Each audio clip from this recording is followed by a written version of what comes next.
People always say you never really know someone until they show you who they are at their worst. I used to believe I knew Ethan Walker better than anyone else on this earth. I was wrong. And the day he destroyed me, standing in front of dozens of people, calling me pathetic while ending our wedding, was the same day he unknowingly created the woman who would ruin him. But I didn't know that yet. That day, all I knew was heartbreak. I met Ethan when I was 26, newly promoted at a marketing firm in downtown Chicago. Still believing love was something that happened to you, not something you had to fight for. He worked in finance, confident, polished, the kind of man who knew how to command a room without raising his voice. We met at a charity gala my company helped sponsor. I spilled red wine on his suit within the first 5 minutes. Instead of snapping, he laughed. "I guess that's fate telling me to talk to you," he said, flashing that smile that made women forget how to breathe. That's how it started. Text messages that turned into late-night calls, dinners that stretched past midnight weekend trips that felt like scenes from a movie. He made me feel chosen, safe, seen. When he proposed 2 years later on the rooftop of a hotel overlooking Lake Michigan, I cried so hard I could barely say yes. Everyone said we were perfect. I believed them. The cracks didn't show up all at once. They never do. At first, it was small things. He'd make jokes at my expense in front of friends. "She's a little sensitive," he'd say, laughing when I looked hurt. Or he'd dismiss my opinions during wedding planning. "You wouldn't understand finances," he told me once when I questioned a vendor contract. "Let me handle the important stuff." I told myself he was stressed. Wedding planning does that to people, right? I ignored the way his tone changed when we disagreed. The way compliments turned into comparisons. The way love started to feel conditional. By the time I noticed, I was already emotionally invested. Deposit paid, dress ordered, invitations sent. I was his fiancé, and I thought that meant something. The day everything collapsed started like any other. We were hosting a small engagement brunch at a popular restaurant in Lincoln Park. Close friends, family, a photographer, Ethan insisted on hearing for memories. I wore a soft blue dress. He told me I looked acceptable. That should have been my warning, but I smiled anyway. The brunch was supposed to be celebratory, a countdown to our wedding just 3 months away. Instead, it became my public execution. Halfway through the meal, Ethan stood up. He clink-kegged his glass, smiling like he was about to make a toast. Everyone turned toward him. I reached for his hand, expecting something sweet. He didn't take it. "I've been thinking a lot lately," he began. "About honesty, about not pretending." My stomach tightened. "This wedding," he continued, eyes scanning the room, "isn't happening." Laughter broke out, confused, nervous. I laughed too until I realized he wasn't joking. "What?" I whispered.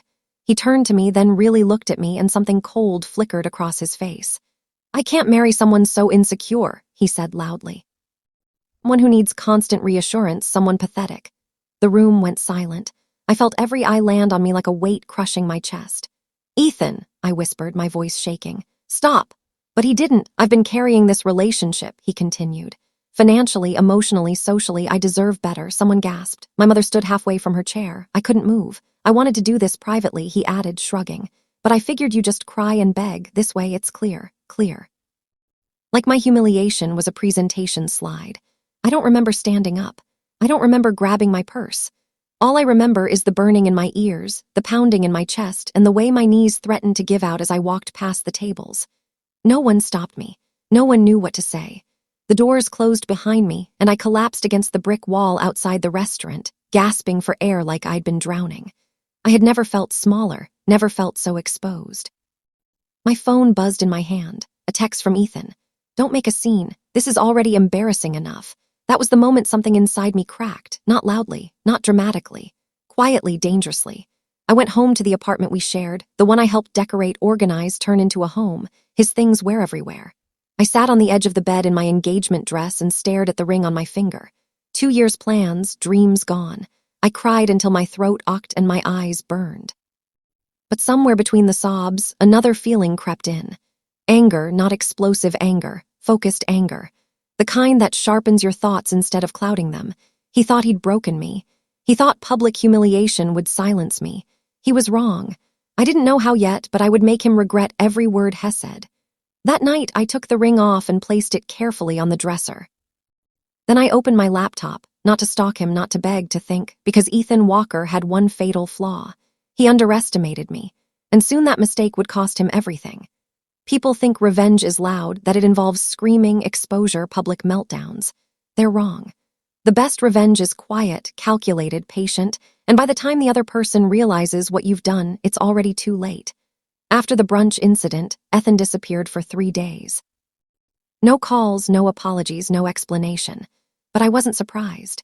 Ethan had always believed silence was power. What he didn't know was that I had spent 2 years watching him, learning him, understanding how his world worked, and his world was built on appearances. I didn't leave the apartment immediately. That might sound weak, but it was. It was strategic. I stayed calm, civil, detached.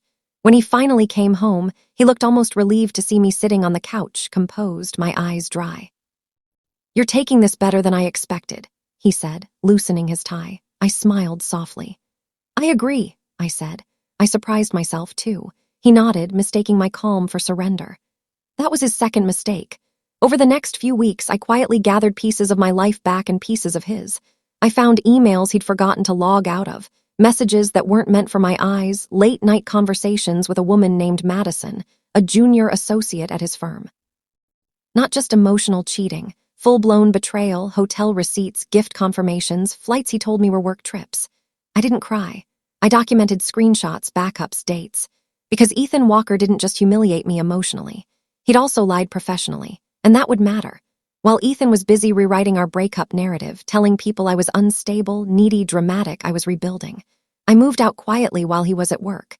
No fight, no note, just absence. Then I did something he never expected. I stopped reacting. No angry texts, no public posts, no explanation. Silence unnerved him more than tears ever could. 3 months later, Ethan announced his promotion on LinkedIn. Senior partner tracks celebratory dinner. Industry leaders, his parents, our mutual friends, and Madison. That's when I knew the timing was perfect. I didn't crash the dinner. I didn't show up uninvited. I did something smarter. I emailed to the ethics committee of his firm from a professional account with evidence clear, organized, time-stamped, conflict of interest, abuse of authority, workplace, relationship violations, and one final attachment. A recording from the engagement brunch, his voice calling me pathetic, belittling me publicly. The same man claiming professionalism and integrity. The fallout was swift. Ethan's promotion was frozen, then revoked. An internal investigation began. Madison was reassigned. Then quietly let go. Invitations stopped coming, friends stopped calling. And suddenly Ethan Walker, the man who needed admiration like oxygen, was invisible. He called me that night for the first time in months. "You did this," he said, his voice shaking. "I didn't deny it. I told the truth," I replied calmly. "You ruined my life," he snapped. I laughed softly. "No," I said. "You ruined it yourself. I just stopped protecting you." Silence. Then something I never expected. Begging. "I was angry," he said. "I didn't mean it like that. You know, I loved you." Loved past tense. "I loved who I thought you were," I said. "But I finally met the real you and I hung up." 6 months later, I stood on a stage at a women's leadership conference in Boston. I had switched firms, doubled my salary, found my voice again. I spoke about emotional abuse, about public humiliation, about choosing yourself. I didn't mention Ethan by name. I didn't need to. Some stories don't require villains to be identified. Their absence speaks louder. I ran into him once after that at a grocery store. He looked smaller somehow, older. He avoided my eyes. I smiled politely. Not cry, not smugly, just peacefully. Because the truth is my comeback wasn't destroying him. It was rebuilding myself. He thought shamming me in public would break me. Instead, it freed me. And that's the kind of revenge that lasts forever. The end.